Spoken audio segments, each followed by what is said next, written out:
Mapait na napangiti ang babae habang nakatanaw sa malaking bahay na nasa harap niya. Sa laki nito, kahit sa labas pa lang, sumisigaw na nga ito ng labis na karangyaan. Napaka-successful mo na talaga at sobrang proud ako sa lahat ng achievements mo. Bulong pa nga niya sa sarili. Siya nga pala si Lara Espinosa, 26 years old, graduate ng kursong education, at nakapag-take din ng masterals sa New York. Ilang linggo pa lang simula nang makauwi at makabalik siya rito sa Pilipinas.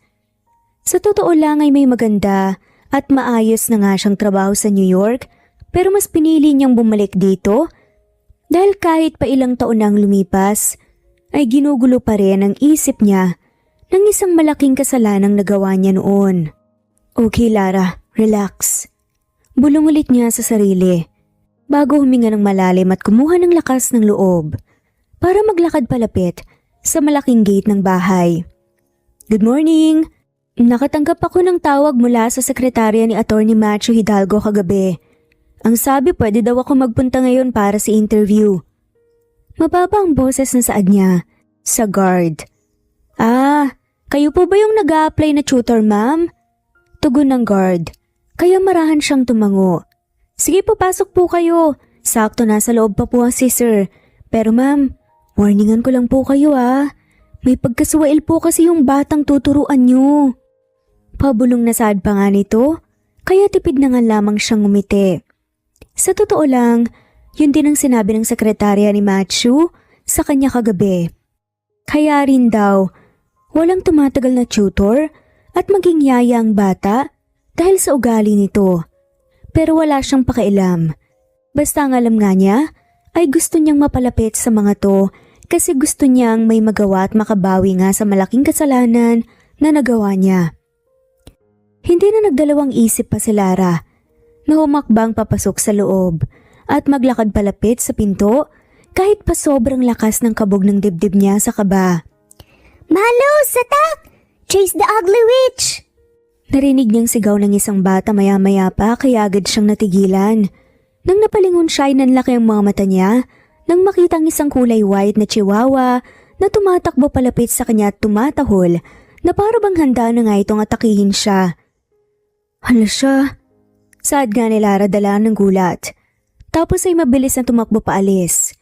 Hindi naman talaga siya takot sa aso pero ibang usapan na kapag mukha itong mabangis. Kahit nagaano pa ito kaliit. Hindi alam ni Lara kung anong gagawin, tatakbo sana siya palabas pero sarado na ang gate. Tatakbo sana siya palapit sa guardhouse pero wala na doon ang guard. Kaya naman, tumakbo siya papuntang hardin kung saan hinabol pa rin siya ng maliit na asong tumatahol. Ang batang lalaki naman ay halos maglupasay pa nga kakatawa dahil sa nangyayari. Teka lang, time first muna! Hinihingal na sigaw niya pero hindi naman tumigil sa pagtakbo. Natatakot na baka maabutan siya ng aso at kagatin siya kaagad. Ilang sandali pa hindi na nga siya nakatingin sa dinadaanan basta ang alam lang niya, tumatakbo siya paikot-ikot sa hardin habang sa aso nakatingin. Tapos, bigla siyang bumunggo sa isang matigas at matipunong katawan. Without thinking straight, yumapos siya rito at pilit na nagpabuhat na parang isang bata habang patuloy pa rin sa pagsigaw. Malos! Narinig niya ang baritonong boses ng isang lalaki, kaya naman mabilis na tumakbo ang aso pabalik sa bata. Para namang nakahinga ng maluwag si Lara dahil doon. At nang napatingin nga siya, sa lalaki ay sunod-sunod ng paglunok ng laway ang ginawa niya nang magtama ang mga mata nila. Si Macho Hidalgo ang lalaki na sobrang naging laki ng parte ng buhay niya. Hindi ka magaan para sabihin ko sa'yo. Baka gusto mo lang bumaba. Baritonong boses na saad nga ng lalaki na nagtaas pa ng isang kilay. Agad namang nakadama ng hiya si Lara sa nangyari. Pero nagmamadaling bumaba at kumawala sa mahigpit na pagkakayakap ng lalaki. Sorry. Anya at pilit pang inayos ang nagusot na palda at pinunasan ng noo na napuno ng pawis. It's been a while, Miss Lara Espinosa. Seryosong saad pa ng lalaki muli siyang napalunok ng laway sa kaba, lalo na't Hindi siya sanay sa ganito, kalamig ang pakikitungo sa kanya ng lalaki. Sa isip niya, kung sa bagay, maraming taon na rin ang lumipas at malaki ang kasalanan niya rito. "What are you doing here?" Tanong pa nga ng lalaki nang wala itong natanggap na sagot mula sa kanya.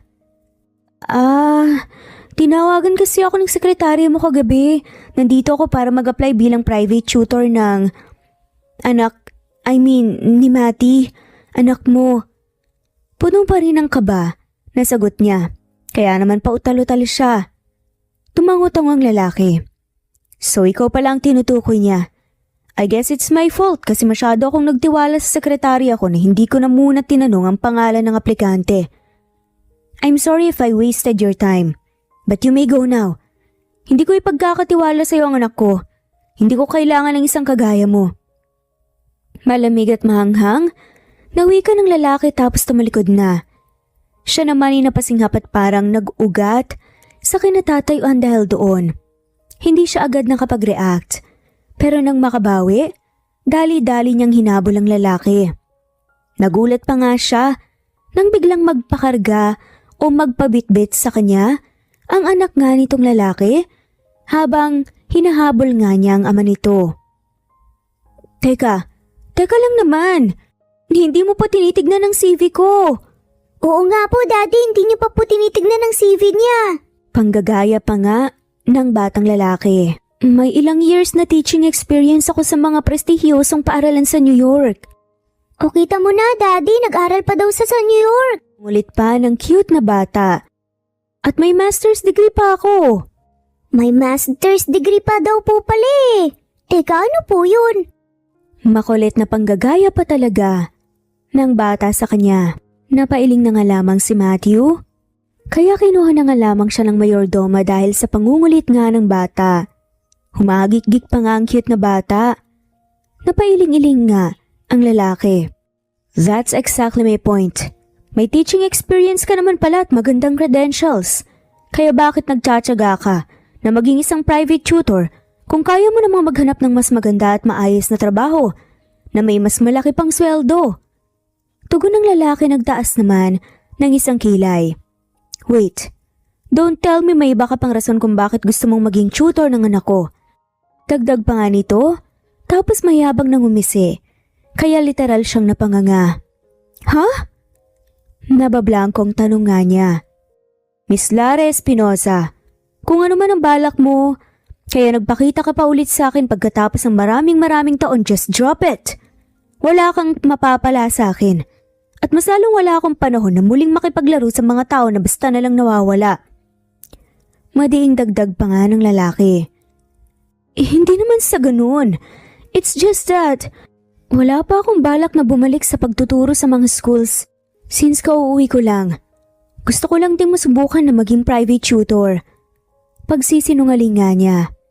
Kahit pa ang totoo, ay tama ang lalaki. Na may malalim nga siyang rason kung bakit nandito siya. If that's the case, humanap ka ng ibang tuturuan. I'm pretty sure na hindi ka mahihirapan since pinagmamalaki mo naman na may maganda kang credentials, di ba? Tugon ng lalaki. Mahina na lang siyang napabuntong hininga. Dahil doon, kahit pa kasi profesional siyang kausapin ng lalaki, ramdam niya ang galit nito sa kanya at naintindihan naman niya. Hindi pa siya nakakasagot nang makitang tumatakbo na naman palapit sa kanya ang maliit na aso. Pero bago pa siya makatakbo, ay nakalapit na nga ito sa kanya at imbes na kagatin, inamoy-amoy nito ang paa niya habang ginagalaw ang buntot nito. Malos like you! Nakangiting wika naman ng bata nang tumakbo din palapit sa kanya. Ayaw po ni Malo sa mga bad people pero alam mo po, alam din po ni Malo sa mga good people at kung like ka po niya, ibig pong sabihin, good person ka. And if Malos likes you, like na rin po kita. Sorry po kung pinahabol ko po kayo kay Malos sa promise po, hindi na po mauulit. Nakangiti at madaldal na saad pa nga ng batang lalaki. Hindi nakasagot si Lara. Pero napatitig ito sa cute na mukha ng bata.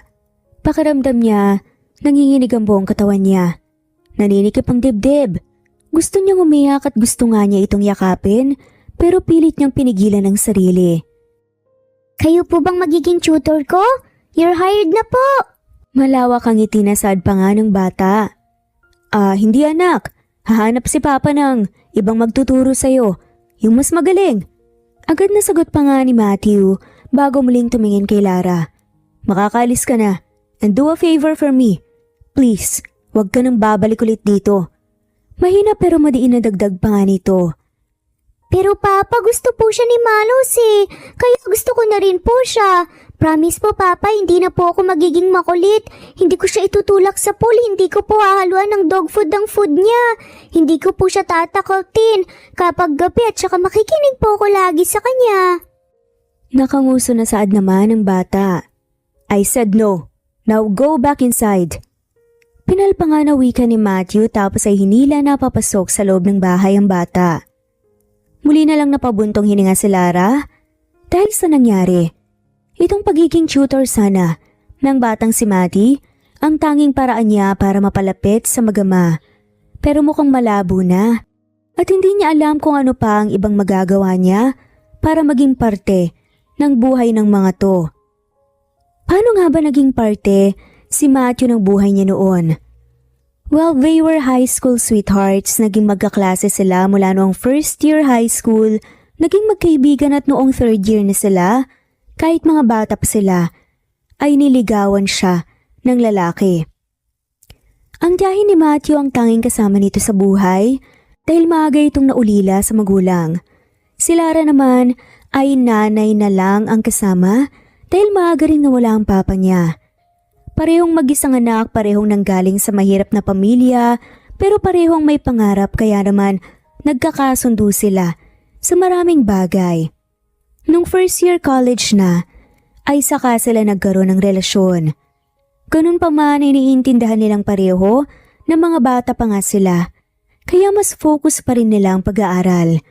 Pareho sila ng universidad na pinasukan political science ang kinuhang kurso ni Matthew, dahil gusto nitong maging abogado at education naman kay Lara dahil pangarap nitong maging guro. Tumagal ang relasyon nila at tumabot hanggang maging 4th year college nga sila. At pagkatapos ng kolehiyo, tinanggap ni Lara ang full ride scholarship na natanggap sa New York kaya umalis siya sa bansa. Iniwan si Matthew na walang paalam. Biglang bumalik sa realidad si Lara mula sa pag-aalala ng nakaraan. Nang mag-ring ang phone niya. Hello? Who's this please? Bati nga niya pagkasakot ng tawag. Hello, Miss Lara Espinoza? Si Ana Santos po ito, ang sekretary ni Attorney Matthew Hidalgo. Wika ng babae sa kabilang linya kaya agad nga siyang napaupo sa kama na hinihigaan niya. Yes? Bakit napatawag ka? Tanong niya. Gusto lang po malaman ni Attorney kung interesado ka pa daw ba na maging tutor ni Matty at kung available ka daw ba today for interview. Tugon nga ng sekretary kaya agad na kumunot ang noo ng babae. Ha? Teka, akala ko ba hindi ako tanggap? Anong nangyari? Nalilito na tanong ni Lara. Ilang araw na nga ang lumipas mula nang nagpunta siya sa bahay ng mga to at pinaalis lang siya ng lalaki at sa ilang araw na yun wala siyang ibang ginawa kundi ang magmuni-muni lang sa bahay nila. Kaya hindi niya inaasahang makakatanggap siya ng tawag bigla ngayon. Hindi ko nga rin po alam kung bakit biglang nagbagong isip niya. Pero kinukulitata kasi ni Matty na ikaw po ang kunin. Kaya yun, inutusan akong tawagan ka. Sagot nito, kaya parang nagliwanag ang mukha ni Lara at malawak na napangiti. Yes. Interesado ako at available ako ngayon. Great. Pwede kang pumunta dito sa bahay nila, Miss Lara. Doon ka daw hihintay ni Attorney. Best of luck! Wika pa nga ng sekretarya. Thank you. Masayang sagot na nga lamang ni Lara. Bago ibinaba ang tawag tapos nagmamadali na bumangon at naligot nagbihis na. O anak, may lakad ka? Tanong ng nanay niya nang makita siya nitong nakabihis. Opo, Nay. Job interview. Sagot naman ni Lara. Ilang linggo pa lang mula nang makauwi ka. Trabaho na kaagad ang iniisip mo? Ayaw mo ba talagang mag-relax muna dito sa bahay? Pwede naman. Tugon naman ang nanay niya. Huwag po kayong magalala, Nay. Hindi naman mahirap ng trabahong papasukin ko magiging private tutor lang po ako ng isang bata. Nakangiting sagot niya. Kung ganon mag-iingat ka. Wika nito kaya nakangiti siyang tumango. Sa ilang taon na nasa New York siya, masasabi niya na naging maayos naman ang buhay nila. Napaayos na nga niyang bahay nila, yung ilang mga tita at tito nga niya sa kanila na nga nakatira at siya na rin ang nagpapaaral sa ilang mga pamangkin niya at pinsan. Hindi siya kasing successful ni Matthew pero masasabi mong may narating na nga rin siya at napatunayan. May ipon na rin siya at hindi naman na talaga niya kailangan pang magtrabaho. Pero gusto nga niyang mapalapit sa magama. You'll be a stay-in tutor. Alam mo naman na sigurong trabaho mo. Monday to Friday, nandito ka sa bahay at off mo ng weekends. Hindi mo kailangan samahan lagi si Mati sa school. But I will appreciate kung gagawin mo habang hindi pa ako nakakahanap ng bagong yaya para sa kanya. Again, it's not mandatory. I respect your credentials. Any questions? Seryosong saad nga ni Matthew nang kaharap na nga niya ito sa opisina ng lalaki sa mismong bahay nga nito. Diniscuss sa kanya ng lalaking laman ng kontrata, sahod, benefits, at kung ano-ano pa. Hindi naman maalis ang ngiti sa labi niya habang nakikinig at tumatango. Bakit nga pala nagbago ang isip mo? Akala ko ba ayaw mong bumalik pa ako rito? Tanong nga ni Lara kaya masungit na nagtaas ng isang kilay si Matthew. Hindi nagbago ang isip ko. Kung akong pipiliin, I'd rather not accept you of course. Masyado lang akong kinukulit ni Mate at para matapos na, pinagbigyan ko na lang. Besides, wala rin namang tumatagal na tutor sa kanya. Masungit na tugon nga nito, kaya napanguso siya at napatango na naman. I just have one rule here. Sad ba nito? Ano yun? Tanong niya. Ayoko ng pakailamera. Tandaan mo na tutor ang trabaho mo, nothing more and nothing less. Kaya gusto kong ilugar mo ang sarili mo. Seryosong saad nga nito. Napakagat lang lamang siya ng labi bago nga marahang tumango. Duly noted, sir. Sagot pa nga ni Lara kaya nagsusungit ang lalaki at halatang naiirita na nakaharap nga siya ngayon. Wala siyang pakialam basta sobrang saya niya. Kailan nga po pala ako mag-uumpisa? Tanong pa niya. Ngayon na mismo. May sariling driver si Mati, uutusan ko siyang tulungan ka para makakuha ka na ng mga kakailanganin mong gamit. Sagot ng lalaki. Since you already signed the contract, kung wala ka ng tanong, makakalabas ka na. Dagdag pa nito. May tanong ako. Agad na tugon naman ni Lara. What is it? Kamusta ka? May halong kaba na tanong nga ni Lara, muli siyang kinabahan nang makita nagtiimbagang ang lalaki. I just told you, ayoko ng pakialamera at wala kang pakialam kung kamusta man ako. Masungit na sagot nga ng lalaki, kaya napangiwi siya. Sabi ko nga, lalabas na ako. Salamat ulit sa opportunity Ang sungit. Bulong pa nga ni Lara bago tuluyang makalabas ng pinto. Akmang maglalakad na nga sana siya pababa ng hagdan, pero natigilan siya nang makita sa isang silid si Mati. Nakaupo ito sa kama at tahimik na naglalarong mag-isa. Kaya naman agad siyang napangiti bago dahan-dahang naglakad palapit. Hi! Nakangiting bati niya. Nang napatingin sa kanya ang bata ay malawak itong napangiti. Hello po, teacher! Why are you here po? Kayo na po ba ang magiging tutor ko? Malawak ang ngiti at excited na tanong pa nga ng bata kaya tumango siya. Yay! Masayang sigaw nga nito tapos ay tumalon-talon pa nga sa kama kaya mahina siyang natawa bago umupo sa gilid ng kama. Malos, look, nandito na si teacher. Masayang saad pa nga ng bata na sa alaga nga nitong aso. Mabilis namang tumakbo palapit ang aso sa kanila at sumampa ito sa kama. Tapos ay nagpakalong na parang isang bata kay Lara. Anong ginagawa mo dito? Tanong ni Lara habang marahang hinahaplos ang cute ding aso. Nagpe-play po ng puzzles, teacher. Gusto niyo po bang sumali sa akin? Tugon nga ng bata. Oo sana, pero kailangan ko muna kasing umalis para kunin ang mga gamit ko eh.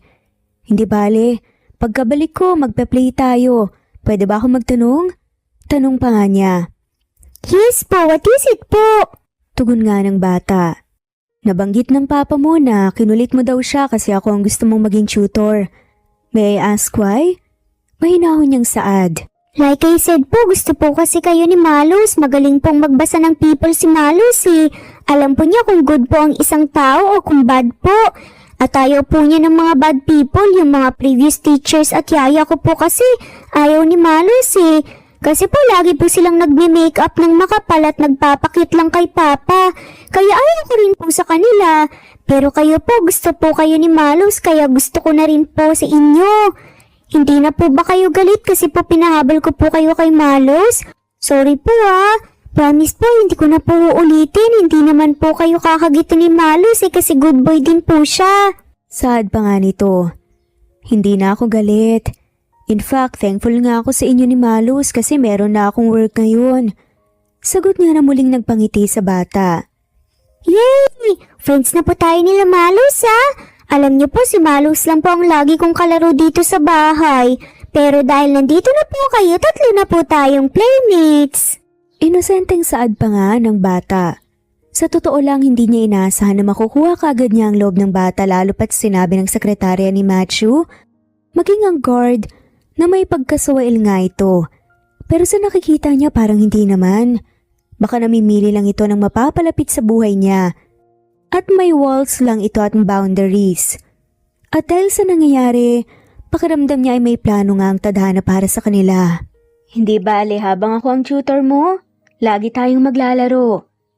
Marami akong alam na laro na pwede kong ituro sa iyo pero syempre, dapat uunahin muna natin ang studies, okay? Mahinahong saad nga niya sa bata. Yay! Opo teacher, bukod po kay Malus, kayo na po ang best friend ko from now on. Magiliw, nadagdag pa nga nito kaya mahina ulit siyang natawa. Si Matthew nga na nakasilip nga sa may pinto, narinig at nakita ang lahat. Aminado siya, nagalit siya sa babae dahil nga basta na nga lamang siyang iniwan nito noon na walang paalam. Pero ang makita ngayon ng babae at ang anak niya na magkasama at tila nagkakasundo sa hindi may paliwanag na dahilan ay parang bumilis ang tibok ng puso niya. Naghihintay ang driver sa baba. Wika pa nga niya pilit na ginagawang seryoso at malamig. Ang boses kasi ay ayaw nga niyang magpakita ng kahit na anong emosyon sa babae. Sabay namang napalingon sina Lara at Matty sa kanya. Tapos nakangiting tumango si Lara. Salamat. Sagot ni Lara bago tumingin sa bata. Alis muna ako saglit pero promise pagkabalik ko mamaya maglalaro tayo. Nakangiting saad nga niya rito. Promise niyo po yan I wait for you po. Masaya at magiliw na tugon naman ng bata. Tumayo naman si Lara tapos ay dahan-dahan nang naglakad palabas ng pinto kung saan nakatayo pa rin si Matthew at matamang nakatitig sa kanya. Bakit ganyan ka makatingin? Mababa ang boses, natanong niya sa lalaki nang makalapit. Mailap sa ibang tao si Matty. Na kahit nga mga teachers at classmates niya hindi niya gaanong kinakausap kaya nagtataka lang ako. Bakit parang gusto ko niya kaagad? Ano bang meron sa'yo? Seryosong tugon nga nito. Nagustuhan mo rin naman ako dati, di ba? Kaya bakit hindi mo sagutin ang tanong mo? Ano nga bang meron sa akin kung bakit parang madali akong magustuhan? Napapangiti na sagot niya, kaya napasimangot ang lalaki. Siguro tanga ako dati. You're not even that beautiful. Masungit at napapailing pa nga na sagot nito, tapos tumalikod na. Hala, grabe siya. Sagot na nga lamang niya, pero hindi na ulit lumingon pa sa kanyang lalaki. Sa huli ay mahina na nga lamang siyang natawa, bago nagpa siyang maglakad sa pababa at palabas ng bahay. Kung saan naghihintay nga sa kanyang driver. Hindi naman na siya nag-aksaya pa ng panahon na sumakay sa sasakyan at magpahatid nga sa bahay nila para nga makakuha ng mga gamit. Hindi nga rin maalis ang ngiti sa labi niya, tala ng labis na saya at excitement. Mabilis namang lumipas ang mga araw at naging maayos naman ang pananatili ni Lara sa pudar ng magama. Hindi sila nag-uusap ni Matthew unless importante at tungkol sa trabaho niya. Pero ayos lang. Ang importante naman kasi sa kanya ay halos hindi sila mapaghiwalay ng batang si Matty. Sa totoo lang, nung araw na umuwi siya at kumuha ng gamit sa bahay nila, ilang beses siyang tinanong ng mama niya kung sigurado siya sa desisyon nito at walang pag-aalinlangan. Oo ang sagot niya. Sa huli ay hinayaan siya nito kahit na nag-aalala ito sa kanya. Kasi ay nasa edad naman na daw ito at may sariling pag-iisip. Bakit tahimik ka? Anong iniisip mo? Mababa ang boses na tanungan ni Lara sa batang si Matty, isang hapon habang tinutulungan niya itong gumawa ng mga homeworks sa sala ng bahay. What time pang uwi si Papa, teacher? Nakanguso na tanungan ng bata. Hindi ko alam eh. Bakit mo na itanong? Tugon niya. Ipapakita ko po sana sa kanya itong 3 stars na nakuha ko po sa school. Bakit pa wala siya laging time sa akin? Ayaw po ba sa akin ni Papa? Tanong pa nga ng bata kaya bahagyang umawang ang bibig niya. Matty, baka busy lang naman talaga ang papa mo sa dami ng mga trabaho na kailangan niyang gawin. At saka, hindi lang naman ginagawa ng papa mo to para sa kanya. Para sa'yo rin. Para mabigyan kanya ng maganda at maayos na buhay. Mahinahon na saad niya. Kahit pa ang totoo sa ilang araw na nakasama niya ang mga to, napansin nga niya na madalas halos hindi na nga magkitang magama. Sa umaga, maagang alis si Matthew para magtrabaho, sa gabi naman, uuwi ito kapag tulog na nga ang bata. Lagi na lang po siyang busy sa work ni hindi po siya nakikipag-play sa akin. Ayaw ko naman po ng mga bagong books at toys eh. Konting time lang po ni Papa, happy na po ako. Tugon nga ng bata. Teka, ito ba ang rason kung bakit pinagtitripan mo ang mga magiging tutor at yaya mo noon? Tanong nga niya kaya napangusang bata. Kapag po kasi may ibang nag-aalaga sa akin, mas lalo na po akong hindi bibigyan ng time ni Papa. Nasenteng sagot nga ng bata. Napakunot noong nga si Lara. Ha? Bakit pumayag ka na maging tutor mo ko? Tanong niya. Kasi nga po gusto po kayo ni Malus, kaya gusto ko na rin po kayo. Ang kulit naman ni teacher eh. Tugon nga ng bata na napakamot pa nga sa ulo. Kaya mahina siyang natawa sa kakyutan nito. Hindi bale, kapag hindi mo nahintay ang pag-uwi ni Papa mo, ako na ang magsasabi sa kanya na very good ka sa school ngayon. Tiyak magiging proud ang Papa mo sa'yo, kaya dapat mas lalo mo pang gagalingan sa school. Nakangiting saad pa nga niya. Basta tandaan mo na mahal ka ng Papa mo. Kasi kung hindi kanya pagbibigyan ng maging tutor ako. Walang magulang na hindi love ang mga anak nila, okay? Nakangiting saad ni Lara. Meron po si Mama. Hindi po ako love ni Mama kasi iniwan po niya kami ni Papa. May halong lungkot na sagot nga ng bata. Parang kinurot ang puso ni Lara sa narinig. Ha? Hindi totoo yan. Sigurado akong mahal ka ng mama mo, Matty. Minsan talaga, may mga tao na nakakagawa ng maling desisyon dala ng bugso ng damdamin. Siguro dahil sa takot. Masyado ka pang bata para maintindihan pero mahal ka ng mama mo. Mahina ang boses na sagot niya at pilit na ngumiti. Hindi na nakasagot pa ang bata kasi nagbukas na nga ang pinto ng bahay at pumasok doon si Matthew. Nakauwi lamang mula sa trabaho. Papa! Papa, done na po ba kayo sa work nyo? Ako po, Papa, hindi pa po done sa homeworks ko pero tinutulungan po ako ni teacher. Alam niyo po ba, Papa, very good po ako sa school ngayon. Binigyan po ako ng 3 stars ni teacher. Sunod-sunod nga na pagkukwento nga ng bata, pero tipid lang nang umiti si Matthew bago tumango. Very good anak. Sige na, ituloy mo na ang ginagawa mo at magpapahinga na si Papa.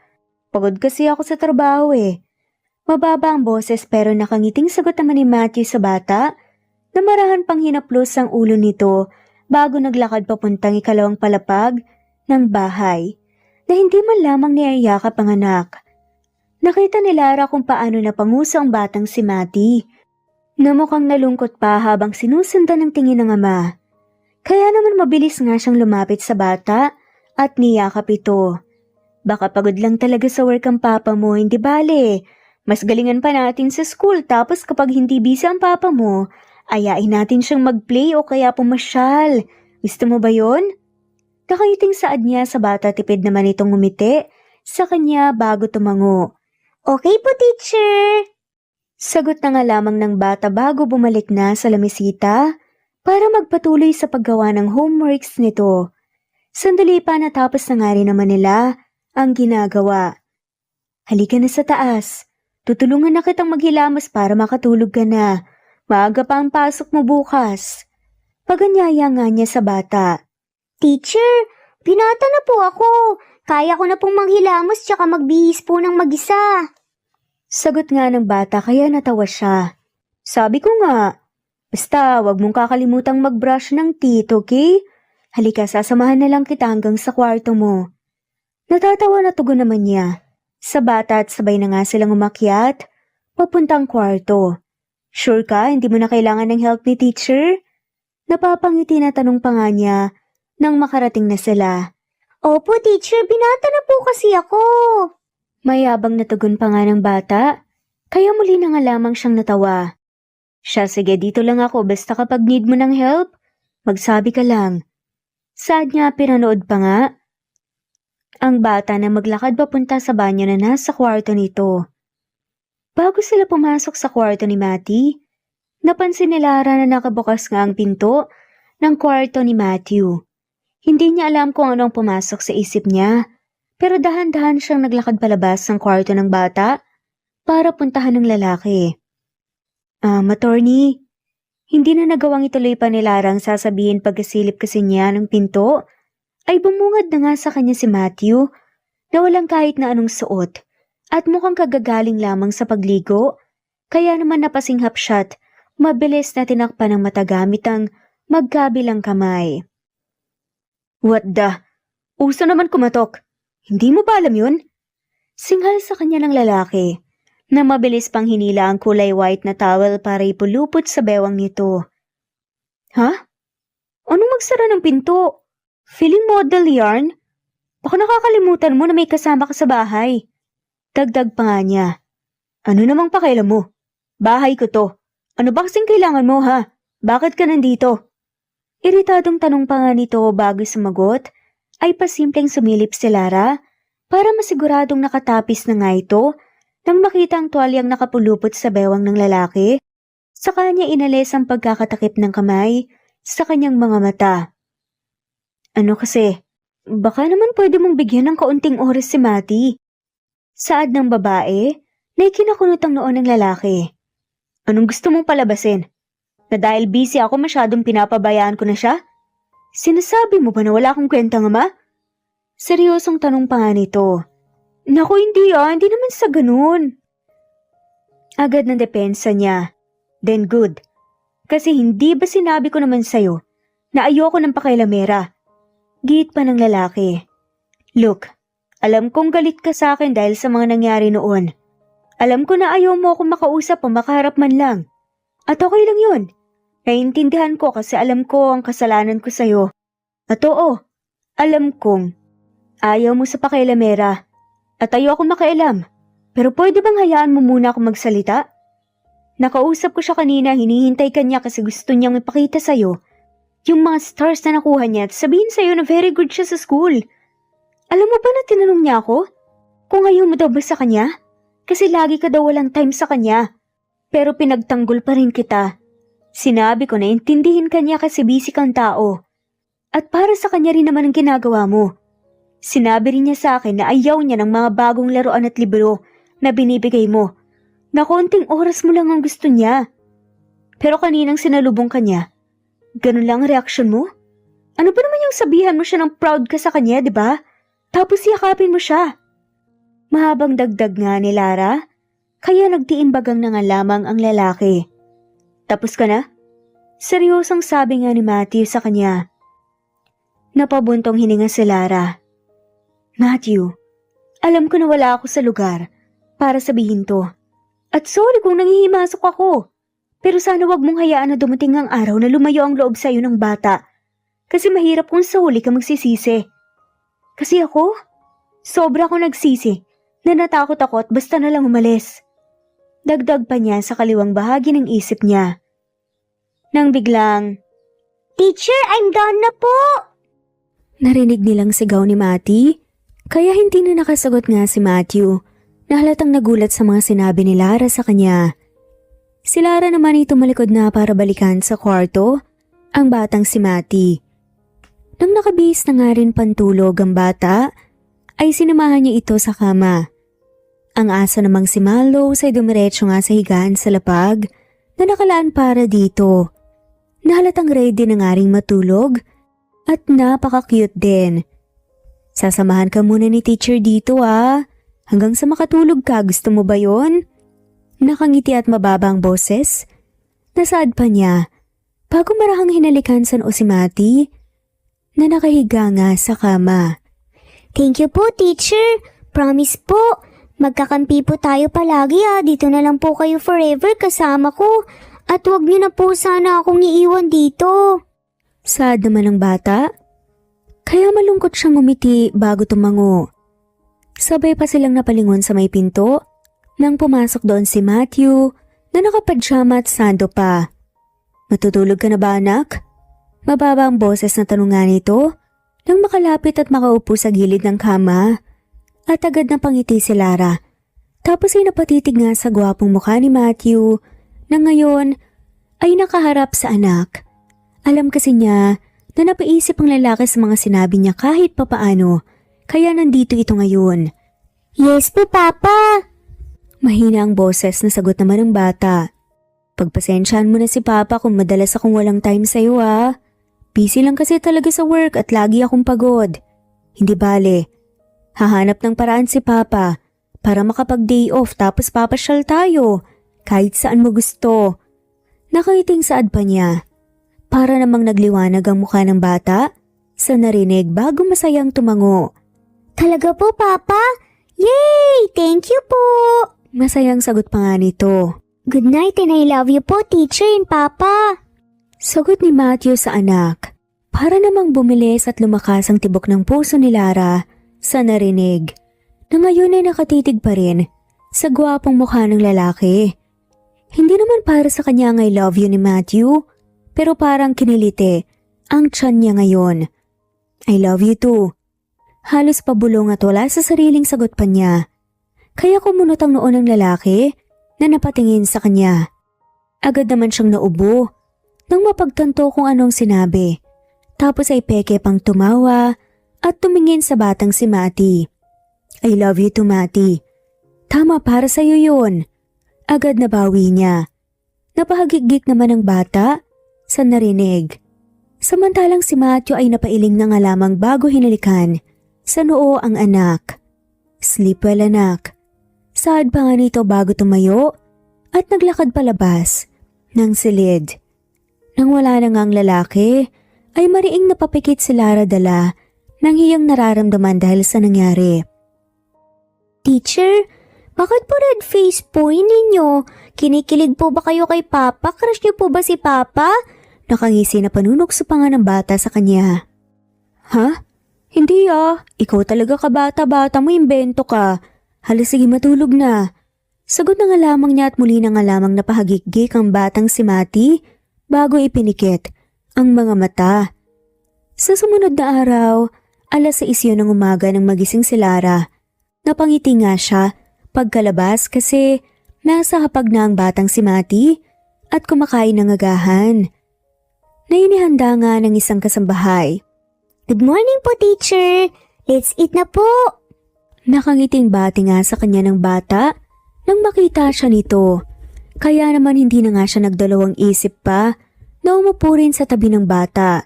Good morning din, sagot niya. Good morning. Narinig nilang bati nga ni Matthew na pababa ng hagdan. Kaya sabay silang napalingon dito. Papa, you're here na po. Wala po ba kayong work? Nakangiting tanong ng bata. Meron anak pero mamayang 9 a.m. pa mag-i-start kaya hindi ako maagang umalis. Gusto mo ba na si Papa ang maghatid sa school sa'yo? Nakangiting tugon nga niya bago nga umupo sa hapag para sabayan ang dalawang kumain. Yes po, Papa. Thank you po. Masayang sagot naman ng bata. Napangiti naman si Lara kasi napansin niya na mukhang gumagawa na talaga ng paraan si Matthew para mabigyan ng kahit kaunting oras ang bata dahil nga sa naging pag-uusap nila kagabi. What about you? May gagawin ka ba ngayong araw? Tanong ni Matthew sa kanya, kaya gulat siyang napalingon dito. Ha? Bakit mo natanong? Nalilito na tugon naman ni Lara. Kasi ito ang unang beses na si Matthew ang nag-initiate ng usapan. Wala naman. Sasamahan ko lang sa school si Mati. Dagdag pa niya bago pa nga makasagot ang lalaki. Lagi po akong sinasamahan sa school ni teacher, Papa. Nakangiting sad nga ng bata. Bahagya namang napalingon ng lalaki kay Lara dahil doon. Aminado kasi siya na thankful siya na kahit pa hindi mandatory na samahan niyang bata sa school, ginagawa pa rin ng babae. Sabi ko nga po kay teacher, Papa, kahit na hindi na po ako samahan kasi big boy na po ako, pero lagi pa rin po niya akong sinasamahan. See you, Papa. Hindi ko na po need ng yaya kasi kaya ko na po ang sarili ko eh. At saka, nandito naman na po si teacher para tulungan po ako eh. Mahabang sad naman ang mataldal na bata. Tipid na nga lamang nang umiti si Matthew sa sinabi ng anak at marahang tumango. Nagpatuloy naman sa pagkain ng agahan pagkatapos ay nagpahinga lang sila saglit. Bago nga nagpa siyang umalis na. Sa shotgun seat pinaupo ni Matthew si Lara, sa backseat naman ng batang si Mati. Hindi nga alam ni Lara kung bakit kinakabahan siya, lalo na kapag napapansin niyang napapasulyap nga ang lalaki sa kanya. Anak, okay lang ba kung ihiramin ko muna si teacher? Kailangan ko ng tulong niya eh. Wika ni Matthew sa bata nang may hatid na nila ito sa pinto ng classroom niya. Magde-date po ba kayo ni teacher, Papa? Tanong nga ng bata kaya sabay na naubo ang dalawa. Ha? Hindi anak, kailangan lang talaga ni Papa ng help ni teacher. Saka, saan mo natutunan ng mga yan ha? Ang bata mo pa. Narinig ko lang po sa mga classmates ko. Sabi po nila kapag daw po nag-date po ang mama at papa or ang adult na guy tsaka adult na girl, magkakaroon daw po ng bagong baby. Sagot pa nga ng bata kaya mahinang napasinghap si Lara. Si Matthew naman, mahinang natawa. Ikaw talagang bata ka. Masyado ka pang bata para sa mga ganyan. Sad pa nga niya, na hinaplos pa nga ang ulo ng bata. So okay lang ba dito kahit wala si teacher? Tanong pa niya. Yes po, Papa, isama niyo na po si teacher. Sa inyo po muna siya today. Pero babalik po siya para sa akin ha. Magiliw na sagot pa nga ng bata, kaya muling natawa ang lalaki tumango. Alright then, ibabalik ko rin siya sa iyo mamaya. Galingan mo dito sa school, okay? Magpakabait ka. Sad pa nga ni Matthew. Makikinig ka lagi sa teacher mo. At wag makikipag-away, okay? Sad naman ni Lara, kaya nakangiting tumango ang bata, tapos naglakad na nga papasok sa classroom. Ano nga palang maitutulong ko? Tanong pa niya sa lalaki. Sa sasakyan na lang tayo mag-usap. Let's go? Tugon ni Matthew kaya naman sabay na nga silang naglakad ni Lara pabalik ng sasakyan. Oo nga pala, birthday nga pala ni Mati sa darating na Sabado. Anong plano mo? Tanong ni Lara nang nasa biyahe na nga sila. Kaya kumunot ang noon ni Matthew na napalingon sa kanya. Paano mo nalaman na birthday niya?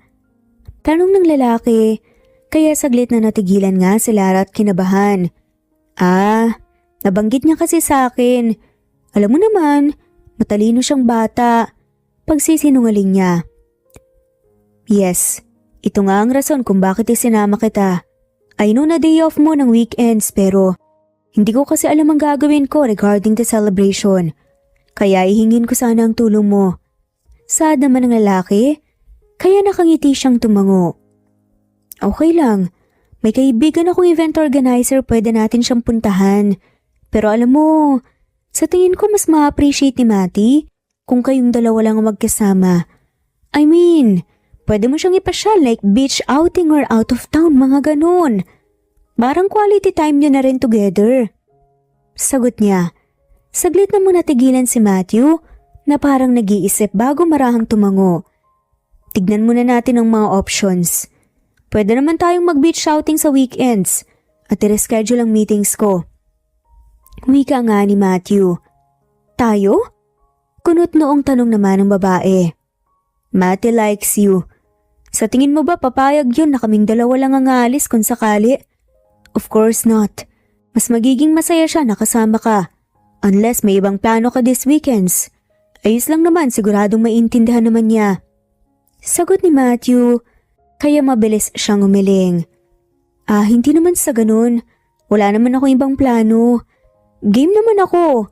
Nagulat lang ako nakasama pa ako. Nakangiting saad niya. You know what? I think magandang ideya nga na mag-beach outing na lang. May beach house kasi kami sa Bataan. Doon na lang tayo. That way, mas makakapag-bonding din kami. Punta na lang tayo sa mall para makahanap ng re-regalo sa kanya. Hindi ko rin kasi alam kung ano ibibigay ko sa kanya. Dagdag pa nga nito kaya nakangiting tumango si Lara. Napaka-successful mo na talaga, ano? Ang layo na talaga ng narating mo.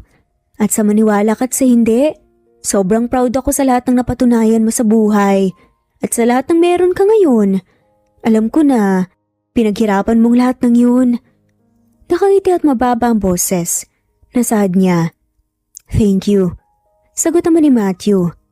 Ikaw, kamusta ka nitong mga nakaraang taon? Tanong pa nga niya parang bumilis ang tibok ng puso ni Lara sa simpleng tanong na yon. Hindi rin kasi siya makapaniwala na nag-uusap sila ng maayos ni Matthew ngayon.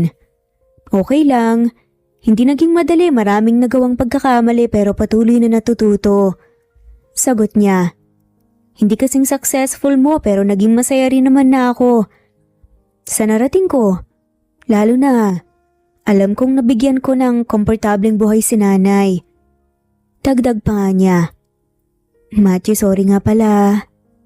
Sa nagawa ko, kung basta nalang kitang iniwan noon na parang balewala ka, na walang paalam, saad pa nga niya. The truth is, hanggang ngayon hindi ko pa rin alam kung bakit bigla at basta ka nalang nawala. Kasi okay naman tayo eh. Kasi masaya naman tayo. Pero wag na lang siguro nating pag-usapan. Sagot ng lalaki na pilit pang ngumiti. Pasensya na rin kung hindi naging maganda ang pakikitungo ko sa'yo nung unang beses na nagkita tayo ulit. I admit na masyado akong naging immature. Then I realize na matagal na rin naman ang mga nangyari. So why not just let it go? Dagdag pa nga nito. Hindi, Matthew. You have all the rights na magalit sa akin kasi alam ko na hindi biro ang ginawa ko sa'yo.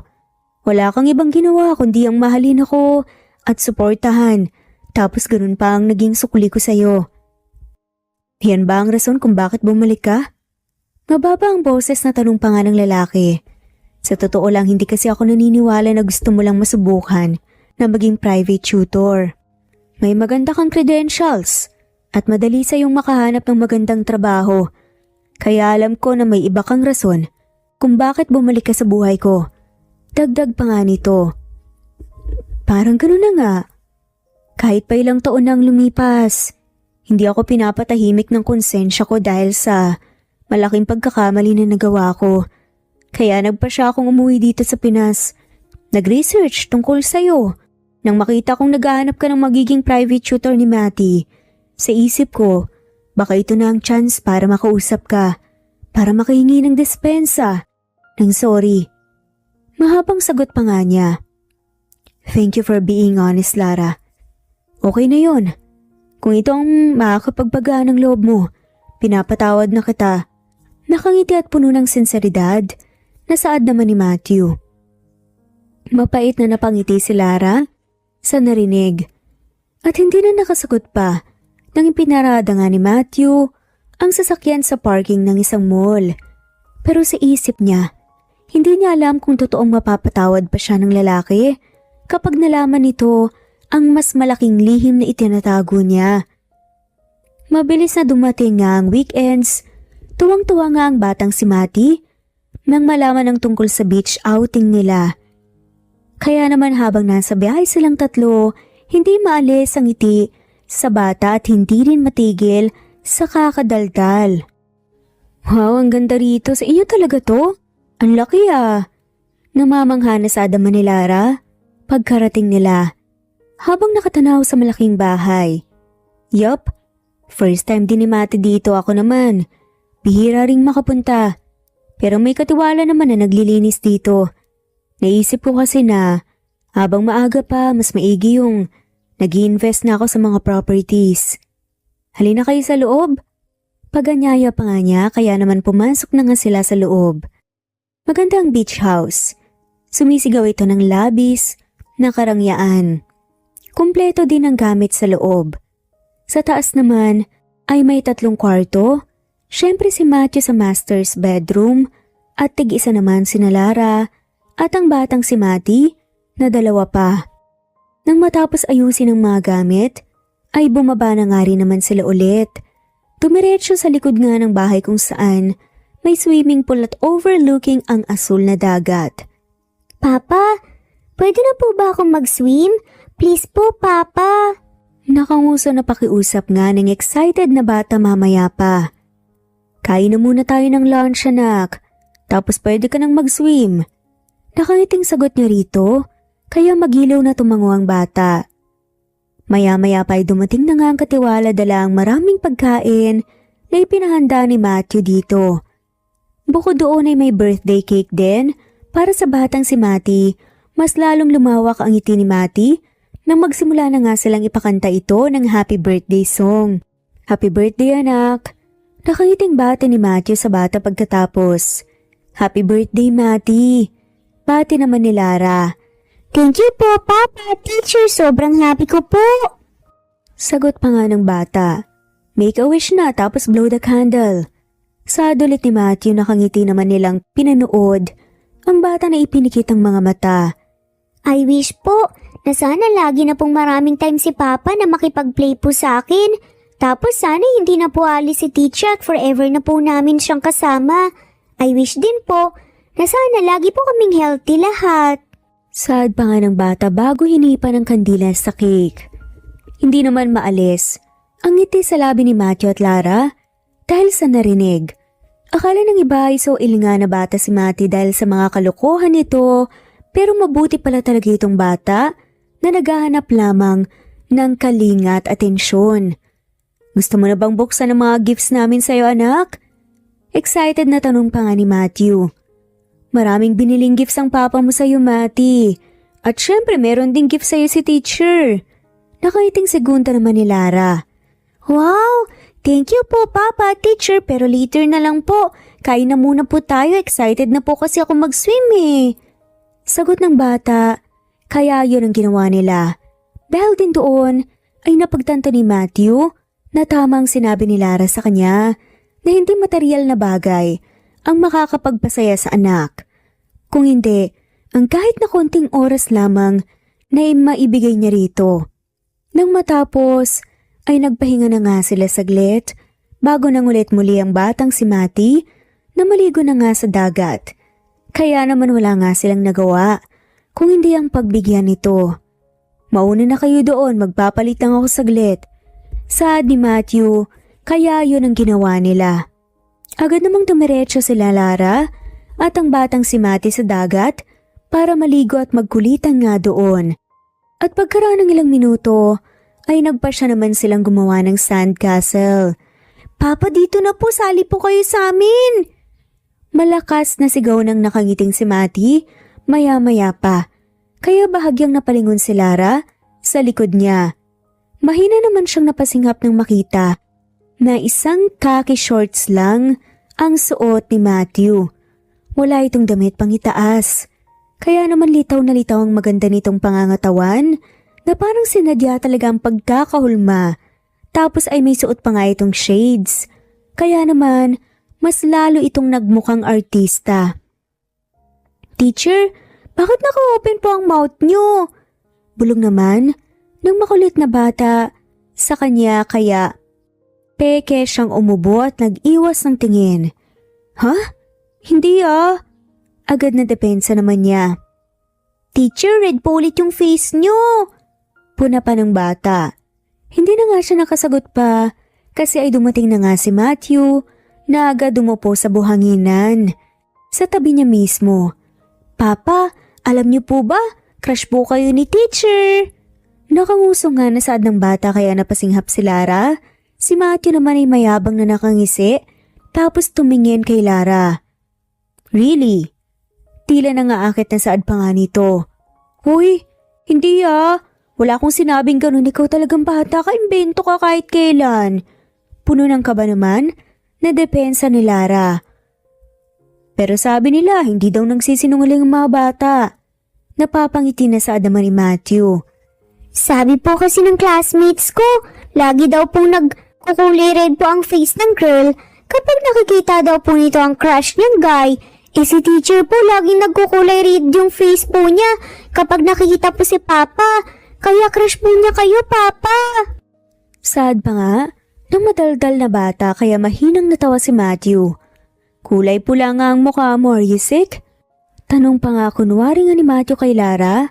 Kahit pahalatang sinasakyan lang ito, ang kalokohan ng bata, nasa rin siya. Hindi baka dahil sa init lang. Muling depensa ni Lara dahil nga sa labis na kaba at aksidente niyang natabig. Ang ginagawa nga nilang sandcastle, kaya naman gumuho yun. Naku sorry, gulat na saad pa niya. Hala si teacher naman Nakangusong saad pa nga ng bata kaya mas lalong napahalakhak si Matthew. Relax Lara, masyado ka naman natang kinakabahan sa presensya ko. I don't bite, not unless you want me to. Napapangisi na panunukso pa nga ng lalaki, kaya nag-iwas na lamang si Lara ng tingin. Alam din naman kasi niya na wala siyang laban pagdating sa asaran. Kahit na noon pa, lalo na ngayon na may mini-mi na nga si Matthew, nakakampi nito sa pangasar sa kanya. Maya-maya pa, sabay-sabay silang napalingon sa dalawang babae na nakabikini na lumapit sa kanila. Excuse me. Hi, I'm Melanie, this is my friend Della. Nakangiting pagpapakilala nung isa kay Matthew na naglahad ng kamay. Nagtaas naman ng isang kilay si Matthew dahil doon. And? Masungit na tanong nga nito, kaya muntik na nga lamang natawa si Lara. Gusto lang sana naming makipagkilala at makipag-ibigan. Agad na sagot naman ni Elaine, bahagyang napalingon si Matthew kay Lara at hindi niya alam kung bakit gusto niyang makita ang magiging reaksyon nito kung sakali. Kaya naman imbes na muling magsungit, ngumiti siya sa dalawang babae at tinanggap ang kamay na nakalahad. Attorney Matthew Hidalgo. Nakangiting saad pa nga niya, muntik na siyang natawa nang makitang napasimangot agad si Lara dahil doon. Attorney? So you are a lawyer? Wow, we're very pleased to meet you. Are you from here? Tanong ni Ella. I own this beach house. Pero sa Manila talaga kami nakatira. We're just here for a quick vacation. Sagot ng lalaki. That's nice. By the way, doon kami nagstay sa resort na yun. Baka lang gusto mong sumama sa amin. I mean, just to bond and get to know each other more. Nakangiti at tila nangaharot nga na saad ni Elaine, kaya mas lalong napasimangot si Lara. Hindi nga niya alam kung anong i-react. Sorry girls, I don't mean to be rude but as you can see, kasama kong asawa at anak ko. Salamat sa imbitasyon pero mas gusto namin na kaming tatlo lang magkakasama. Wika ni Matthew, mukhang nagulat naman ang dalawang babae sa narinig. Samantalang si Lara, napakagat na nga lamang ng ibabang labi dahil tinawag siyang asawa ni Matthew. Kahit pa alam niyang nagdahilan lang ito para tumigil na nga ang dalawang hipon. Oh, she's your wife? We're sorry about that. Paghingi naman ang paumanhin ni Ella, tapos ay hinilangan na nga paalis ang kasama nito. Sabi ko naman sa'yo may asawa na Narinig nilang bulong pa nga nito sa kaibigan. Hala si teacher, red na naman ang face. Kinikilig kasi tinawag siyang asawa ni Papa. Nakangisi, napanunukso naman ng makulit na bata kaya humalakak na naman si Matthew. Alam niyo kayong magama, manang-mana talaga kayo sa kalukuhan ng isa't isa, no? Napapailing na nga lamang na saad ni Lala, Pero mas lalo lang natawa ang mag-ama. Kahit na ganun masasabi nga ni Lara na nag-enjoy naman siya. Lalo na't nakita niya na sobra ring nag-enjoy ang mag-ama. Pagkatapos gumawa ng sandcastle, naligo na nga silang tatlo sa dagat, tapos ay naligo na nga sa pool ng bahay. Namasyal nga sa lugar, kung ano-ano pa at sobrang nabiti naman sa oras na mabilisan nilang bakasyon. Pero baon naman nilang tatlo ang masayang alaala na magkakasama. Sa sumunod na araw, 9:00 na nga ng gabi, nang makauwi sila sa bahay kasi hapon na rin sila bumiyahe paalis. Tulog na tulog nga ang batang si Mati, nalatang napagod. Kaya naman hindi na nga nila ito ginising pa at binuhat na nga lamang si Mati papunta sa kwarto ng bata. Magpahinga ka na rin, alam kong napagod ka. Nakangiti at mababa ang boses na saad ni Matthew kay Lara. Ikaw rin, lalo na ikaw yung nag-drive. Sagot ni Lara. Salamat sa pagsama sa amin ni Matthew, Lara, I really appreciate it. Lalo na, alam kong napapasaya mo ang bata. Sobra kaming nag-enjoy na kasama ka. Good night. Malumanay ang boses na saad pa nga ni Matthew habang diretsong nakatingin sa mga mata niya. Kaya bumilis na naman ang tibok ng puso ni Lara. At bago pa nga siya malunod sa lalim ng titig nito, ay nag-iwas siya ng tingin. Nag-enjoy din naman ako. Salamat din. Good night. Sagot na nga lamang niya at nagmamadali ng lumabas ng kwarto ng bata para dumiretso sa kwarto na tinutuluyan niya sa bahay ng mag-ama. Gusto niyang makatulog agad ng gabing yun kasi pagod nga rin siya. Ang kaso, hindi siya pinapatulog ng puso niya. Pakiramdam kasi niya, tumitibok itong muli gaya ng pagtibok nito para kay Matthew. Bago pa niya ito iwan, yung walang ibang laman kundi ang pagmamahal. At natatakot siya, lalo na't hindi pa siya tuluyang nagpapakatotoo sa lalaki. 11:00 ata ng gabi yun nang nagpa siyang magpahangin sa balkonahe ng bahay dahil nga hindi siya makatulog. Pero nagulat siya nang madatnan doon si Matthew na halatang nagpapahangin din. Hindi ka makatulog? Tanong pa ng lalaki kaya marahan siyang umiling. Ako rin eh. Have a seat. Samahan mo muna ako rito. Saad pa nga nito at kahit nga kinakabahan ganun ang ginawa niya, umupo siya sa tabi ng lalaki. Noong mga naunang minuto, walang nagsasalita sa kanila. Pareho lamang silang tahimik habang nakatanaw sa kalangitan na puno ng makikislap na mga bituin. Hanggang sa maya-maya pa ay si Lara na nga ang bumasag ng katahimikan. Matthew, pwede ba ako magtanong? Tanong nito. Oo naman, ano yun? Ilang linggo ko na kayong kasama rito pero hindi ko nakikitang pumasyal ang tiyahin mo. Nasaan siya? Tanong niya nang maalala ang nag-iisang pamilya ni Matthew noon. Ang tiyahin nga nito na kumupkop sa lalaki noong naulila ito. Wala na siya. Sagot ni Matthew. Kaya napasinghap siya. Sorry. Agad na paghingi niyam ng paumanhin. No, it's okay. Matagal na rin naman ang nangyari. Sagot ni Matthew. Kailan pa? At anong nangyari? Tanong ulit ng babae. Wala pang 1 taon pagkatapos nating makatapos ng college. Inatake siya sa puso. Sagot ng lalaki kaya napasinghap si Lara. Do you want to know a secret? Tanong pa nga ng lalaki at marahan lamang siyang tumango. Hindi ko talaga anak si Mati. Iniwan lang siya sa harap ng gate ng bahay namin ni Tiyang noon. Nagsisimula pa lang ako sa law school noon at ayoko nang magpatuloy pa. Hindi ko kasi alam kung saan at paano magsisimula ulit. Kasi nga, kahit halos 1 taon na ang lumipas, mula nang iwan ako nung nag-iisang babaeng minahal ko, hindi pa rin ako makaget over. Tapos nawala pa sa akin si Chang na nag-iisang pamilya ko. Pakiramdam ko nag-iisa lang ako noon. Kaya nung makita ko si Mati na iniwan sa harap ng bahay, iniisip ko na baka binigyan ako ng Panginoon ng bagong rason para magpatuloy. Iniwan si Mati noon kasamang isang papel.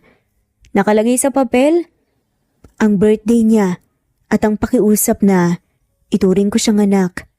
Kaya yun ang ginawa ko. Tinuring ko siyang anak ko talaga at nagpatuloy pa sa kanya. Hindi naging madali kasi mag-isa akong nag-aalaga sa kanya habang nag-aaral. May mga pagkakataon nga na isinasama ko siya sa school. Pinapaalaga ko sa mga prof at sa guard. Lalo na kapag wala akong ibabayad sa magiging babysitter. Kung hindi naman, isasama ko siya sa mga part-time jobs ko na pinapasok ko. Sa awa ng Diyos, kinaya ko naman. Alam mo ba, nung naging abogado ako, kasama ko siya sa pinakaunang hearing na na-assign sa akin at naipanalo ko. Siya ang naging rason kung bakit nagpatuloy ako kahit na mahirap. Nakangiti at mahabang pagkukwento pa nga nito. Agad namang may numuong luha nga sa mga mata ni Lara.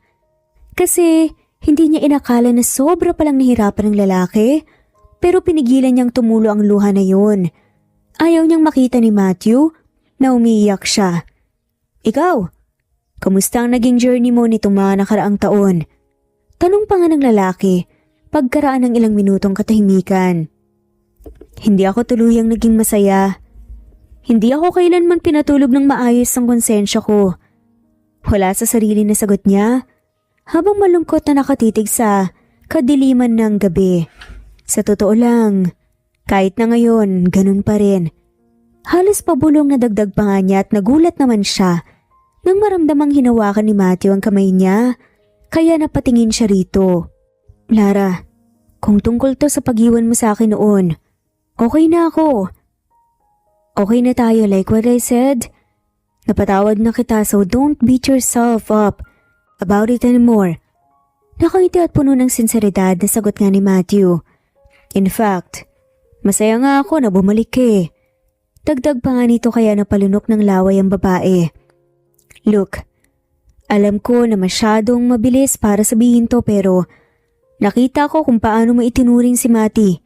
Puno ng pagmamahal at sinseridad. At sobra ko na-appreciate yun.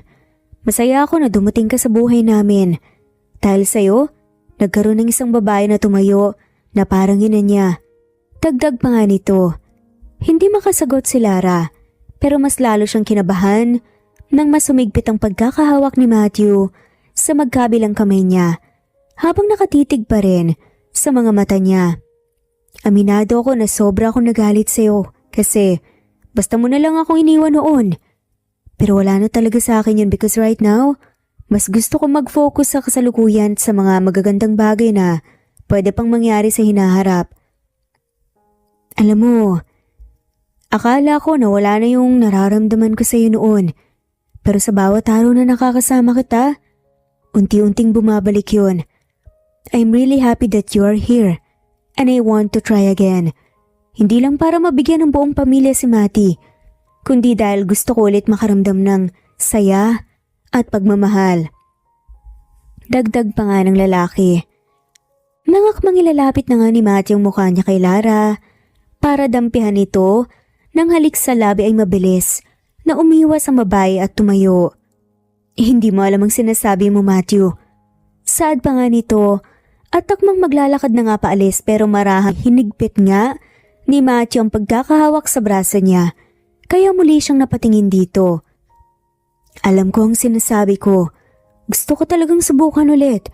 Kung gusto mo, manliligaw muna ako para mapatunayan ko sa'yo na seryoso ako. Pakiusap pa nga nito. Lara, nung basta ka nalang umalis at iniwan ako, pakiramdam ko, hindi na ako magmamahal ulit. Kung hindi lang din ikaw, kasi sa pag-alis mo, isinama mo ang puso ko. But you are here right now. At ayoko nang pakawalan pa ang pagkakataong ito na subukan ulit kasama ka. Kasi mula noon, wala na akong ibang gustong mahalin. At makasama habang buhay kundi ikaw lang. Dagdag pa nga nito pero sunod-sunod ang pagiling nga na ginawa niya. Hindi Matthew, hindi mo naintindihan. Kinakabahang saad na nga lamang niya. Naluluha. E di pa intindi mo sa akin. Saad ng lalaki. Anak mo si Matty, okay? Anak mo siya. Anak natin siya. Giit nga ni Lara na tuluyang napaiyak. Nangihina na saad nga nito kaya mahinang napasinghap ang lalaki. Napakunot noo siya At parang hindi pa nagsisink in, ang biglang sinabi ni Lara. What? What do you mean? What are you talking about? Nalilito na tanong nga nito. Anak mo siya. Anak mo siya, Matthew. Bago tayo matapos ng college, nakatanggap ako ng full ride scholarship sa New York para sa masterals ko. Bala kong sabihin sa'yo ang tungkol doon kasi alam ko na magiging masaya ka para sa akin at susuportahan mo ko kasi ganun ka ka-selfless magmahal. Kaso nalaman ko na nagdadalang tao pala ako noon. Natakot ako, Matthew. Natakot ako na baka dahil doon hindi mo hayaan na umalis ako. Hindi pa ako handa. Hindi pa ako handa na maging ina noon at natakot ako na baka magaya ako sa iba. Na baka umikot lang ang buhay ko sa pagiging ina. At marami pa akong gustong marating at mapatunayan sa buhay. Umiiyak na saad nga ni Lara. Hindi naman nakasagot si Matthew na halatang nagulat sa mga narinig niya. Kaya umalis ako na hindi sinasabi sa'yo. Sa New York ako nagbuntis. At bago ako nanganak, umuwi ako dito na hindi sinasabi kahit na kanino. Kahit na sa pamilya ko pa. Ako lang naman yung walang kwentang ina na iniwan ng anak sa harap ng bahay niyo. Matthew, ako ang nag-iwan kay Mati. Kasi ang tanga ko. Kasi duwag ako. Kasi makasarili ako and for years, hindi ko pinatahimik ng konsensya ko sa malaking kasalanan ginawa ko.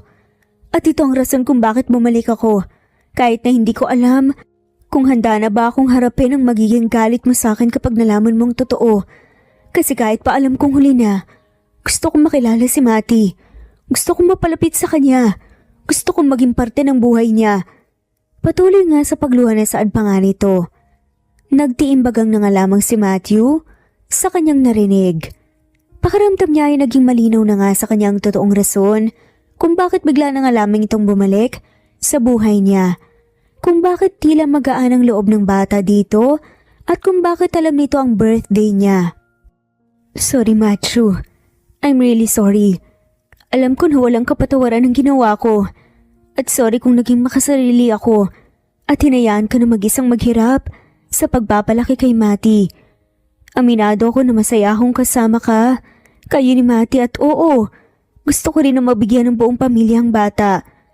Pero natatakot ako na hindi mo na ako tanggapin sa buhay niyo kapag nalaman mo ang totoo. Pero heto ako, gusto ko pa rin magpakatotoo sa iyo kahit pa hindi ko alam kung hanggang saan ako dadalhin ito. Kasi napapagod na akong hindi makatulog sa gabi, baon ng konsensya ko, ang malaking kasalanang nagawa ko sa inyo. I'm really sorry, Matthew. Hindi ko hiniling na mapatawad mo ko kaagad pero please, hayaan mo lang ako maging parte ng buhay ni Mati. Gagawin kong lahat para makabawi. Patuloy nga sa pagluha ng pakiusap pa nga nito. Kayo po ang mama ko? Narinig nilang tanong ng batang si Mati. Bago nga makasagot si Matthew, kaya sabay silang napalingon dito. Mukhang inaantok pa ang bata na nagising lang sa pagtulog pero lumuluhan ang mga mata. Bakit hindi niyo po agad sinabi? Hindi ba po bad po ang maglay?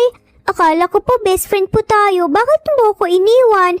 Ayaw niyo po ba sa akin? Hindi niyo po ba ako love? Kung ayaw niyo po sa akin, ayoko rin po sa inyo. Umiiyak na sigaw pa nga nito bago tumakbo paalis.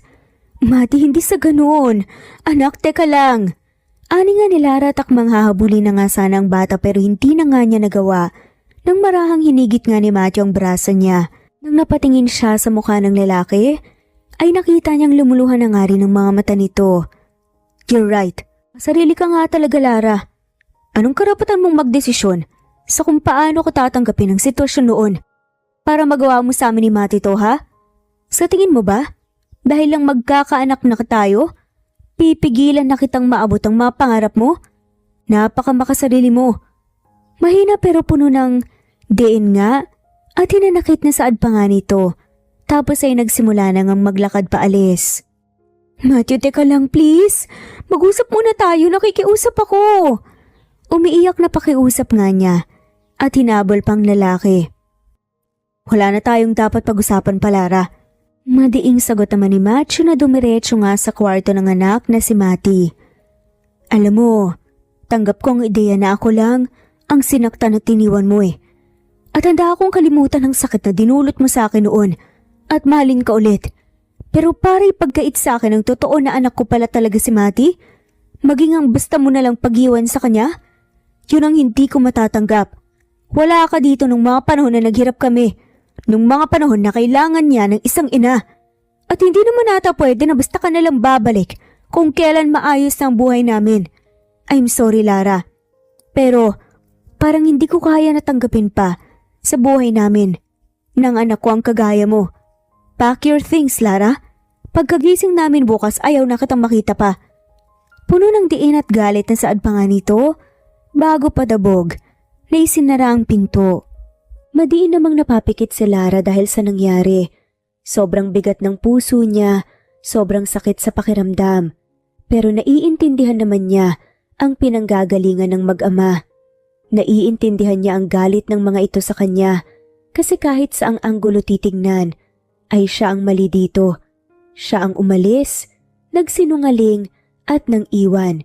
Kaya naman ng gabing iyon, mabigat man sa puso, ay wala na siyang ibang nagawa kung hindi ang umiyak at umalis gaya ng gusto ni Matthew.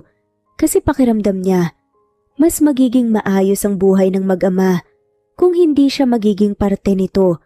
Ganun pa man, umaasa siya na sana dumating ang araw na mapatawad siya ng mga ito at maging parte pa rin ng buhay ng anak niya kahit na papaano. Noong gabing iyon na umuwi si Lara, iyon din ang gabi na ipinagtapat niya sa mama niya ang totoo. Ang akala nga niya ay magagalit ito sa kanya, pero mahigpit siya nitong niyakap habang umiiyak siya. Sa tingin mo ba, hindi ko maintindihan? Ina mo ko, Lara. Kahit na anong sitwasyon pa ang pasukin mo, mananatili ako sa tabi mo na nakasuporta sa'yo. Kaya anak, sana hindi ka gumawa ng ganong desisyon. Kahit saang anggulo, ikaw talaga ang mali dito eh. Ipinagkait mo kay Matthew ang totoo na sobra kang minahal.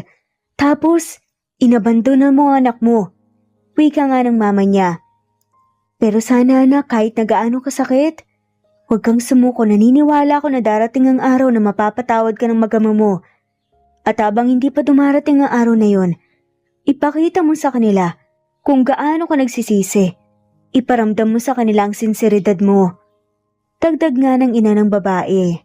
Iyon ang sinabi sa kanya ng mama niya ng gabing iyon. At iyon din naman talaga ang balak niyang gawin. Sa ngayon ay gusto muna niyang bigyan ng oras ang mag-ama para makapag-isip. Sa mga sumunod na araw, walang ibang ginawa si Lara kung hindi ang magmukmok sa kwarto niya. Pilit inaalala ang mga maling desisyon at pagkakamali at nasasaktan. Pero wala naman siyang magawa para maibsan ang sakit kasi nga ay kasalanan naman niya kung bakit nangyayari ito. Hindi pa rin ba sinasagot ni Matthew ang tawag mo? Tanong ng mama niya isang gabi habang nakaupo siya sa terasa ng bahay nila at nagpapahangin. Malungkot naman siyang ngumiti bago umiling. Halos 1 linggo na mula nang sabihin niya kay Matthew ang totoo. Halos 1 linggo na niyang hindi nakikita ang mag-ama. Ilang beses na rin niyang sinubukan na tawagan ng lalaki. Nagbabaka sakali nakakausapin na siya nito pero hindi ito sumasagot. Malamang galit pa rin po sa akin yun. Pero naiintindihan ko naman po kasi hindi biro ang sakit na dinulot ko sa kanya. Sa kanila ni Mati. Mababa ang boses na sagot nga niya. Sa halos 1 buwan na nakasama ko pa sila, nakita ko na napalaki ng maayos ni Matthew si Mati. Napakabuti at napakagalang na bata po niya. Nakakalungkot lang na kailangan niyang masaktan sa murang edad dahil sa akin. At nakita ko rin po yung epekto nun sa kanya. Bulong pa nga ni Lara. Naging masaya ka ba nung mga araw na kasama mo siya at nagagawa mo siyang halagaan? At nagagawa mong maging ina sa kanya kahit pa hindi mo pa nasasabi sa kanilang totoo? Sad nga ng kanyang ina. Sobrang saya ko po, Nay. At ngayong hindi ko alam kung gusto mo rin la akong maging parte. Ngayon ko po napagtanto kung gaano ako katanga para pakawala ng isang bagay na sobrang ganda at sarap pala sa pakiramdam ang maging ina. Sagot nga niya, Pues, yung saya na naramdaman mo nung kasama mo pa sila, Yun ang gawin mong inspirasyon habang naghihintay kang mapatawad nila. Hindi yung lagi ka nalang nagmumukmuk at umiiyak. Hindi na natin maibabalik ang oras para maitama ang mga mali. Pero may oras ka pa para makabawi sa kanila. Wika ng mama niya, kaya naman pilit siyang ngumiti bago muling tumango. Miss na miss ko na po si Mati, Nay. Nalulumo na bulong pa nga niya. Si Mati lang ba talaga ang namimiss mo? O si Matthew rin? Napapangiti na tanong nga ng mama niya. Kaya bahagya siyang napalingon dito. Hindi na siya nakasagot nang may makitang inginuso nga ang mama niya sa may gate. Nang napatingin siya doon ay agad na bumilis ang tibok ng puso niya nang makita si Matthew na nakatayo doon habang buhat ang anak nilang si Mati. Tuloy kayo. Nakangiti at mababa ang boses na saad nga ng mama ni Lara. Kaya naman agad na humakbang palapit si Matthew. Maiwan ko muna kayo rito para makapag-usap kayo. Saad pa nga nito. Hindi sumagot si Lara. Hindi nga niya alam kung ano ang dapat niyang sabihin dahil hindi din niya ine-ekspekto. Pero nanatili siyang nakatitig sa magama na ngayon ay nakatayo nga sa harapan niya. Hindi kasi siya makapaniwala na pagkatapos ng halos isang linggo, nakita na ulit niya sa wakas ang mga ito. Napalunok siya ng laway nang makitang ibinaba ni Matthew si Mati. Galit po ba kayo sa akin kasi sinigawan ko po kayo at sinabi ko po na ayoko po sa inyo? Mababa nga ang boses. Natanong ng bata kaya napasinghap siya. Hindi anak, hindi ko kailanman magagalit sa'yo. Kasi may karapatan ka naman talagang magalit sa akin eh. Ani at agad na lumuhod sa harapan nito. Sorry, patawarin mo na si mama ha. Alam ko na mali pero sobra akong nagsisisi na iniwan kita. Patawarin mo si mama. Umiiyak na saad pa niya. Hindi na po ako galit, basta promise nyo lang po na hindi na po kayo maglalay ulit ha. Kasi bad po yun eh, tsaka promise nyo po na hindi na po kayo aalis ulit. Naluluha ang mata na saad nga ng bata kaya sunod-sunod na pagtangwang sinagot niya. Hindi na ako aalis ulit. Hindi na ako lalayo ulit sa'yo. Babawi si mama sa'yo. Gagawin at ibibigay ko ang lahat ng gusto mo, patawarin mo si mama. Umiiyak na sagot nga niya bago niyakap ang bata. Basta kasama ko po kayo, yun lang po ang gusto ko. At sorry po ulit kung nagalit po ako sa inyo. Tugon ni Mati, nayakap niya nga rin siya. Hindi alam ni Lara kung gaano siya katagal na umiiyak habang yakap ang batang si Mati. Mati anak, bakit hindi ka muna pumasok sa loob para makilala mo rin ang lola mo? Mababa ang boses. Nasaad naman ni Matthew pagkaraan ng ilang minuto. Nahirapan ka ba? Tanong ni Matthew sa kanya na ikinakunot nga ng noon niya. Ha? Nalilitong tanong pabalik naman ni Lara, hindi kasi niya alam ang tinutukoy nito. Nung ipinagbubuntis mo siya, nahirapan ka ba? Tanong ng lalaki bahagyang umawang ang bebeg at hindi nakasagot. Galit ako, Lara. Galit na galit. Kasi hindi ko inakala na magagawa mo ang bagay na yun sa akin. Sa amin ni Mati. Pero alam mo ba kung saan ako mas nagagalit? Saad pa nga nito. Sa ideya na alam kong mag-isa ka at nahirapan sa pagbubuntis sa kanya. At wala man lang ako sa tabi mo para tulungan at talagaan ka. Wika nga nito. Muling napasinghap si Lara sa narinig. Muli nga ulit siyang napaluha. Hindi kasi niya inakala na ganun nga ang maririnig sa lalaki. Sorry Matthew. Sorry, sobra akong nahihiya sa'yo. Kasi alam ko na ikaw ang mas nahirapan. Ikaw tong sobrang nahirapan kasi naging makasarili ako. Sorry.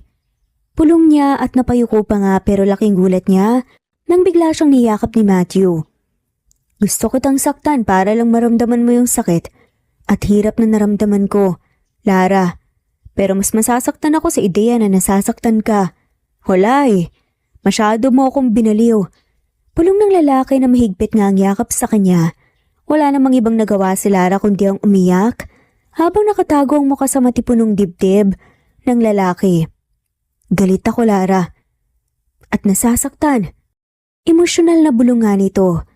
Pero sa kabila ng lahat, mas nangingibabaw pa rin yung puso ko, ang pagmamahal ko. Dagdag pa nga nito. Sorry Matthew, patawarin mo kung nagkamali ako. Sagot niya ulit. Agad namang kumawala si Matthew sa yakap matapos nga muli siyang itong hinarap. Malungkot pa nga ngumiti ang lalaki tapos ay marahan ngang hinaplos ang pisngi niya para punasan ng luha doon. Nakakapagod mabuhay ng may dalang galit sa dibdib.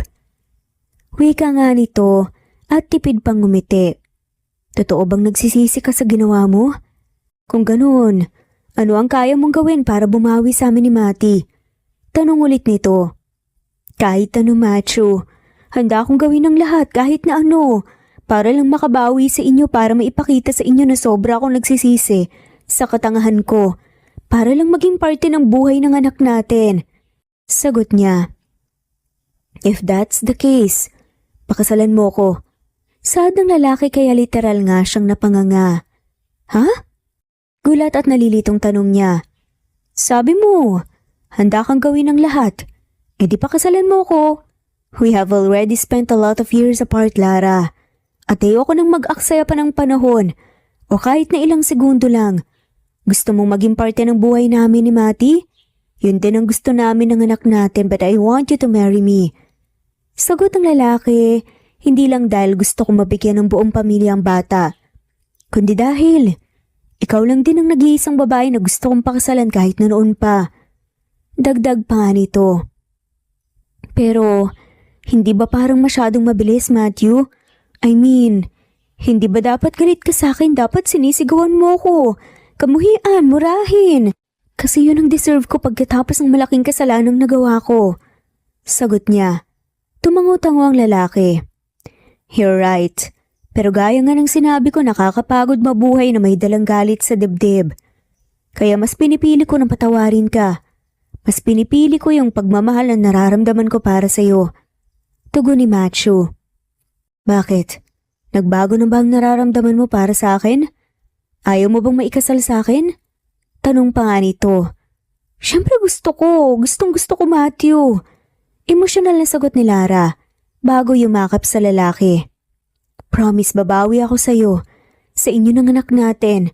Hinding-hindi na ako alis at gagawa ng makasariling desisyon. Babawi ako sa inyo. Araw-araw ko kayong mamahalin at alagaan. At hindi ako kailanman mapapagod na gawin yon. Dagdag pa nga niya. Kaya mahinang natawa si Matthew na may konting luha pa rin sa mga mata. Sapat na sa akin na marinig yan mula sa'yo. Mahina ang boses na sagot naman ni Matthew. Sorry ulit Matthew. Bulong ni Lara. Shh, simula ngayon. Ayoko nang pag-usapan pa natin ang mga nangyaring hindi maganda. Wala akong ibang gustong gawin sa puntong to, kundi ang magsimula ulit kasama ka. Kasama ang anak natin. At gumawa ng mga bago at masasayang memorya. Natatakpan yung hindi magagandang nangyari noon. Puno ng sinseridad na sagot nga ni Matthew. Emosyonal man, sunod-sunod na nagtango naman si Lara. Group hug po! Narinig nga nilang sigaw ng anak nila na patakbo pang lumapit para sumali sa yakap nila. Kaya naman sabay na nga lamang silang natawa at napalingon sa pinto kung saan ang mama nga ni Lara at ang mga tita niya ay nakangiti habang pinapanood sila. Sa totoo lang hindi niya inaasahan na ganito siya kabilis mapapatawad ng magama. Napakabuting tao ng mga to na sa kabila ng malaking pagkakamaling nagawa niya, mas nangibabaw pa rin ang pagmamahal ng mga ito sa kanya. Naging maayos at magaan naman ang mga sumunod na araw. Nang gabing pinuntahan nga siya ng magama sa bahay nila, ayon din ang gabi na sinundo siya ng mga ito at sinama pa uwi. Although kung minsan ay may konting ilang pa rin sa pagitan ni Lara at Matthew dahil sa mga nangyari, pinipilit nilang maging komportable ulit sa isa't isa at unti-unti nagagawa naman nila yon. Unti-unti ay mas napaipaparamdam nga ulit nila sa isa't isa ang pagmamahal. At tinotoo nga ni Matthew ang alok nitong kasal sa kanya ng gabing yun. Muli kasi itong nag-propose sa kanya. Pagkaraan lang ng ilang linggo, pero sa puntong yun ay may singsing na. Siyempre hindi naman siya nagdalawang isip na sumagot ng oo kasi yun din ang gusto niya. Kasi mahal niya ang lalaki, kasi masaya siyang kasama nga ito at ang anak nila. All those years na magkahiwalay sila. Pagkatapos ng halos 2 buwang preparasyon, nag-isang dibdib na nga sila sa wakas. Simpleng kasalan lang ang nangyari. Mga malalapit na kaibigan at pamilya, ang imbitado, pero napuno naman yun ng labis na saya at pagmamahalan. Hindi naging madali ang pagsasama nila bilang mag-asawa. Dahil gaya ng ibang relasyon, nariyan ang minsang pagtatampuhan dahil lang sa mga maliliit na bagay, pero ang nakakatuwa rito, hindi nila pinapalipas ang ilang oras na hindi sila nagkakaayos. Kahit na anong hindi nila pagkakaintindihan, sa gabi ay magkatabi at magkayakap pa rin silang nagtutulungan at natutulog nga sila ng masaya. Pagkalipas naman ng mahigit 1 taong pagsasama bilang mag-asawa, muli silang biniyayaan ng isa pang anak, isang healthy baby girl, na pinangalanan nga nilang Matilda. At sa pagdating ni Baby Matilda sa buhay nila, ay tila mas tumibay pa ang pagmamahala ng pamilyang binuo nila. Totoo nga na bilang mga tao, madalas nakakagawa tayo ng mga maling desisyon dahil hindi naman tayo perpekto. Mga desisyon na kung minsan ay nakakasakit nga sa mga taong mahalaga sa atin. Pero hindi nadedepina ng mga maling desisyon na yon kung sino tayo bilang mga tao. Basta may natututunan tayong mga magagandang aral, yun ang mahalaga. Mga aral na alam nga ni Lara at Matthew na magagamit nila sa kahit na anong pagsubok ang haharapin pa nilang magkasama. Mga magagandang aral na maipapasa at maituturo nga rin nila sa mga anak at mga magiging anak pa nila sa hinaharap. Lalo na't naniniwala sila na hindi pa nga ito nagtatapos ang kanilang kwento, bagkus ito pa lang ang tunay na simula at handa na nga silang harapin pa ang lahat. Basta hawak nila ang kamay ng isa't isa. Hanggang dito na lamang po. Maraming salamat po sa pakikinig at hanggang sa muli. Muli ito ang Cat Amazing Stories PH. Thanks everyone!